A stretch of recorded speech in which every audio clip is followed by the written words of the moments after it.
भारत मुक्ति मोर्चा के माननीय वावन मेश्राम जी साहब आए हुए हैं। उनको हमारी हसदो अरण्य बचाओ संघर्ष समिति की टीम से बहुत बहुत धन्यवाद। आज हमारी जो संघर्ष, हमारी जो लड़ाई, हमारी जो आवाज आज हमारे माननीय वावन मेश्राम जी को, मुझे लगता है कहीं ना कहीं दर्द हुई होगी। तो हमारी जो दर्द को समझने के लिए आए हैं, मैं उनको संक्षेप में बताना चाहूँगा कि जो यह क्षेत्र एक बहुत विशाल घना क्षेत्र है, आप सब देख ही रहे होंगे। और ये क्षेत्र हसदो अरण्य जंगल के नाम से जानी जाती है। इस क्षेत्र में हसदो बांध इस जंगल के छोटी छोटी नदियों से मिलकर एक बड़ा नदी धारण किया है। और उस नदी के अरण्य क्षेत्र में घना जंगल है, जिसमें कई प्रकार की जैव विविधता से परिपूर्ण जंगल है, जीव जंतु से परिपूर्ण जंगल है। यहाँ मुख्यतः कई प्रकार की बड़े बड़े जानवर भी निवास करते हैं, जो आज संकट में घिरे हुए हैं। यहाँ पे 2008-9 में जो परसई केतेबासन जो माइंस चालू हुई, जिसमें हमारी जो स्थानीय लोगों को किसी को जानकारी नहीं था कि खदान से क्या होगा। लेकिन जब खदान चालू हुआ तो लोगों पर देखने को असर मिला कि जो जंगल से जो जानवर हैं, वो जानवर गांव में घुसने लगा। जब इधर पेड़ कटना चालू हुआ तो हर गांव में जंगल, हर गांव के जंगल, हर गांव के लोग तड़प रहे हैं। जैसे यहाँ पे जो हाथी का जो रहवास क्षेत्र है वो कट गई, तो हाथी आए दिन लोगों पर वार कर रहे हैं, आए दिन पेपर में छप रहा है। लेकिन उसको सरकार दरकिनार करके यहाँ की हसदो की जंगल को कटवा रही है। दूसरी चीज ये है कि हम यहाँ के स्थानीय लोग लड़ाई लड़ रहे हैं, लेकिन सरकार उसको कुचलने की साजिश रची है। जैसे इस क्षेत्र में 5वीं अनुसूचित क्षेत्र है, इस क्षेत्र में ग्राम सभा की प्राथमिकता है। कहते हैं ना लोकसभा ना विधानसभा सबसे बड़ी ग्राम सभा, लेकिन यहाँ के लोगों को ग्राम सभा को दरकिनार करके उन्होंने खदान संचालित किया है। परसा ईंट केतेबासन खदान जो चल रही है वो है परसा खदान, जो हम लोग यहाँ पे खड़े हैं वो है।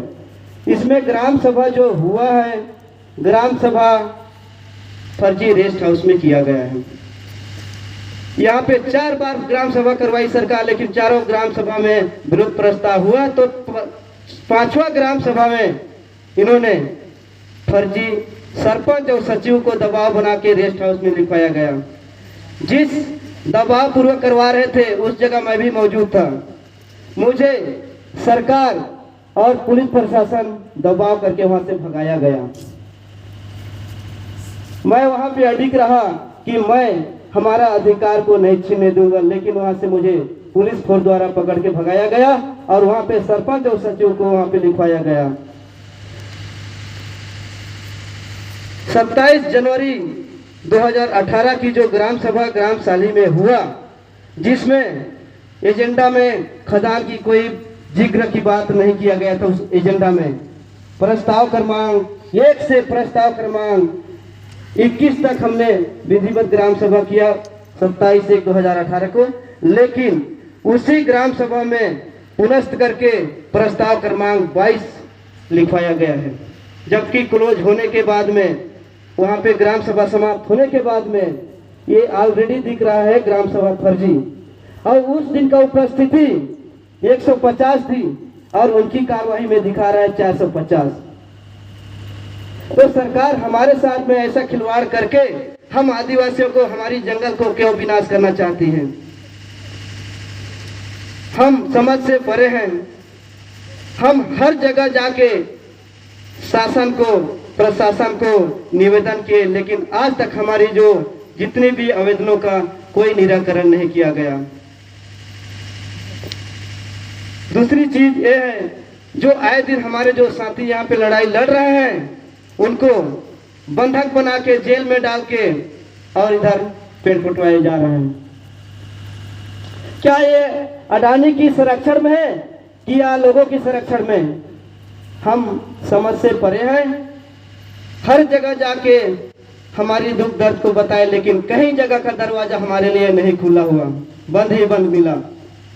इस भारत देश में हम संघर्ष तो किए, लेकिन हमारी बातों को दरकिनार कर दिया गया। फिर भी हम ये सोच रहे हैं कि हम अपना आंदोलन कभी हम मिटने नहीं देंगे। हम मर जाएंगे लेकिन हमारा लड़ाई जारी रहेंगे। हमारे पर सीने लग जाए लेकिन हम इस जंगल को विनाश नहीं होने देंगे। हमारी साथ गलत किया है सरकार, मिलके अडानी को फायदा पहुंचाने के लिए, उसको हम कभी नहीं भूलेंगे। हमारे इस आंदोलन की जो भागीदारी निभाने वाले हमारे इस क्षेत्र के माता बहनी सबसे ज्यादा हैं। मैं सलाम करता हूं, 10 साल तक इस आंदोलन को टिका के रखे हैं हमारे माताएं। मैं सलाम करता हूं, इस आंदोलन में कहीं जगह किसी को ठेस नहीं पहुंची, लेकिन सरकार अनाप शनाप हमें फर्जी करके गिरफ्तार कर रही है।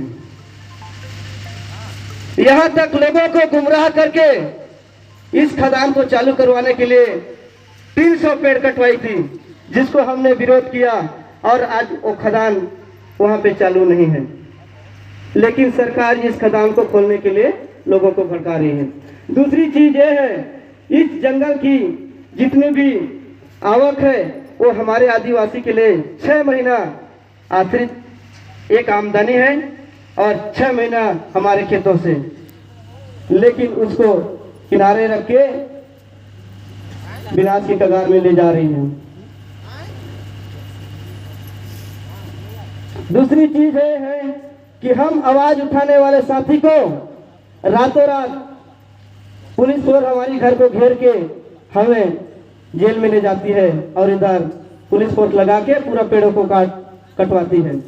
मेरे साथ 2 बार घटना हुआ है, रात में पुलिस फोर्स आके घेर लेती है और बिना सूचना दिए मुझे उठा के जेल में डाल देती है। वो भी स्थानीय थाना उदयपुर लखनपुर थाना को पार करके तीसरी थाना में ले जाके बैठा देती है, और जब इनका जो पूरा काम खत्म हो जाती है तब मुझे वहां से छोड़ा जाता है।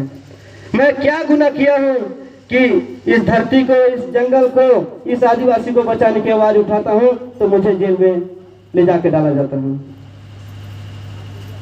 साथियों, मेरा एक और साथी है मेरे साथ जो उमेश्वर सिंह पोर्ते जी, वो भी बात रखेंगे। मैं कम समय लेते हुए उमेश्वर सिंह पोर्ते जी, मैं उनको आमंत्रित करता हूँ कि वो सारी बात बताएंगे। उमेश्वर सिंह पोर्ते जी।